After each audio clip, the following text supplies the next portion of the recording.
Today, I murdered my professor. I almost felt bad, if it weren't for the fact that he was thinking of failing me. See, it's my last semester here at this garbage dump of a university, and I've spent more time than most here as an undergrad. I finally knew what I wanted to do with my life, and staying here just made me feel like I was stagnating, suffocating. I could finally see a way out of this hellhole, and the only thing standing in the way of my freedom was this professor. I calmly removed my hands from around his neck and walked away from his lifeless corpse. I felt a twinge of satisfaction.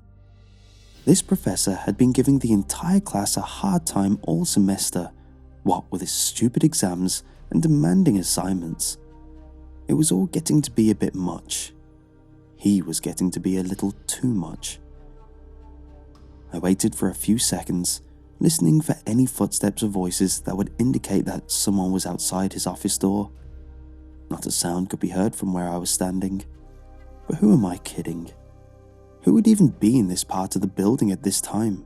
It's outside of his office hours. Besides, no one goes to see him in his office anyway. I picked up my bag from the chair I left it on, walked to the door, and rested my hand on the door handle. I turned to look at the still body one more time. It was just as I had left him, sitting in his chair with his head lolled back, dark blue-black bruises starting to appear where my fingers had gripped his neck so firmly. I turned back to the door and turned the handle.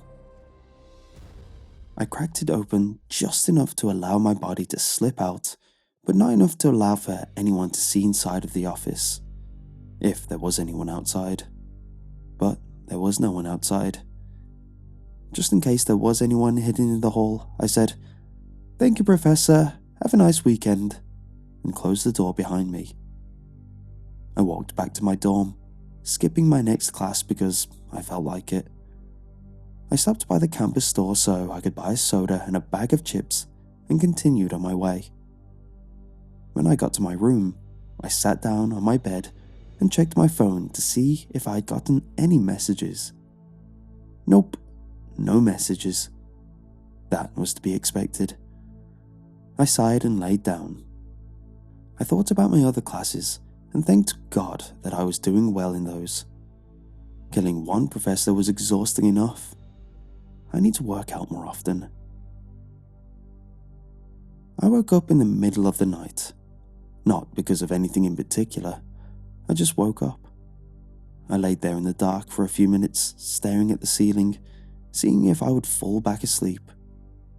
But I didn't. I felt the covers for my phone and found it. I switched on the screen and was temporarily blinded by the bright light emanating from the smartphone. I involuntarily hissed and quickly turned the brightness down. I froze. Among the many YouTube and Twitter notifications was an email from one of my professors, the one who shouldn't be able to compose any emails. The subject line read, "Assignment number 13 deadline pushed to next Thursday." How did he send that email? He was dead. I mean, I made sure of that myself. I took some deep, steadying breaths, convincing myself that he must have composed that email beforehand and scheduled it to go out at 9:30 p.m. Yeah, that would have to be it. There was no way he was still alive. I put my phone on the bedside table and managed to drift back to sleep. My phone's alarm woke me up late next morning. Groggily, I reached over to where I left my phone in the middle of the night. I dismissed the alarm and lay down for a few seconds before I sat up. I didn't have any classes today, so I took my time watching YouTube videos, only half paying attention to them, as I was distracted by yesterday's events. I couldn't stop thinking about that email. What if my attempt was just that? An attempt? I decided that I would go to his office today to check to see if his body was still there. That is, if someone else hadn't found it first. I pulled on a fresh set of clothes, put on my sneakers, and set out for my professor's office. When I got there, I found no one in the hallways. No police, campus or otherwise, and no hysterical students forever scarred after finding the corpse of their former professor. I started to calm down. I walked up to his door and knocked twice, with no response. I turned the handle and opened the door. Relief flooded through me. There he was. I stepped in his office and closed the door, and when I turned to look at him, I noticed something. I could see that his neck was bruised blue and black from when I strangled him the day before, but I noticed that he was wearing a jacket on top of the sweater he had been in yesterday. I stepped closer to him, keeping an eye on the part of his chest that wasn't covered by the jacket. That's when I smelled it. The smell of stale blood. When I reached the front of his desk, I saw the dark colour of partially dried blood on his shirt, and I froze. Someone must have came after me and stabbed him. But why would anyone stab somebody who was already dead? I whipped around and ran out of his office, terrified of what I had just seen. I ran right into the bathroom, locking the door behind me. I sat in the corner, shaking, and was there for what seemed like hours, trying to calm down. I couldn't let other people see me like this, or else they would know I had seen something horrifying, and I also wanted to distance myself from this as much as possible. Eventually, I slowed my breathing to its normal pace. I checked the time on my phone and saw that I had a new email. I opened it and started hyperventilating again. It was an email from my dead professor. The subject line read, "I know what you did." I promptly deleted the email, trying to convince myself that my mind was playing tricks on me. With a ding, I knew that I had another notification.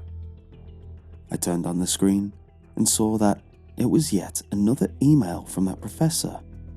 This time, the subject line read, "Help me. Open the door."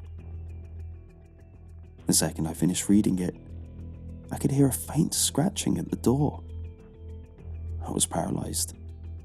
Even if I wanted to escape, I couldn't. There was only one way in and out of the bathroom, and I didn't want to find out what would happen if I tried opening that door. Suddenly, the scratching turned into knocking.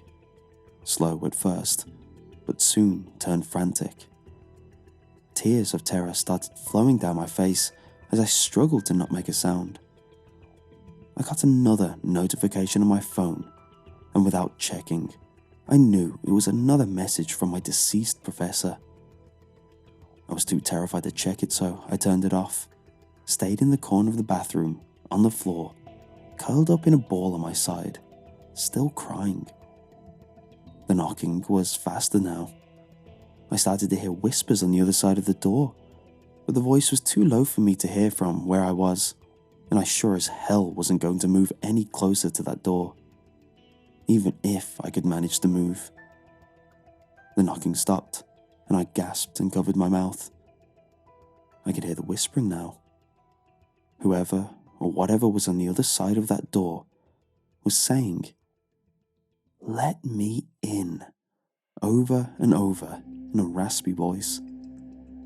After a few minutes, I relaxed a little bit and the tears stopped.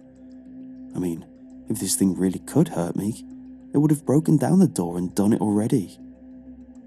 The second that thought crossed my mind, the whispering stopped. Bang! It was as if someone had kicked the door. I gasped and my body tensed up again. I waited for an hour, and when I was sure that the thing was gone, I uncurled myself and stood up, still shaky. I opened the door slowly and checked to see if I could see anything out of the ordinary, but I saw nothing, not even any marks on the door. I picked up my phone, turned it back on, and stepped out of the bathroom. I had a few missed calls from my parents, so I called them back. I talked to them for a couple of minutes while I walked back in the direction of my dead professor's office. I said goodbye and hung up when I was in front of his door. I rested my hand on the doorknob, heart pounding hard and fast in my chest. I slowly opened the door and peeked inside. He wasn't there. He wasn't there. There weren't even any bloodstains on his chair. I slammed the door and started panicking again. My phone chimed, and I unlocked to see a dozen emails from him. They had all been sent while I had locked myself in the bathroom. All of them had the same subject lines: "Let me in." I deleted all 12 of the messages and walked swiftly to my dorm. The second I stepped into the building, I got one last notification, and my heart dropped. This time, the subject line read, "See you in class tomorrow."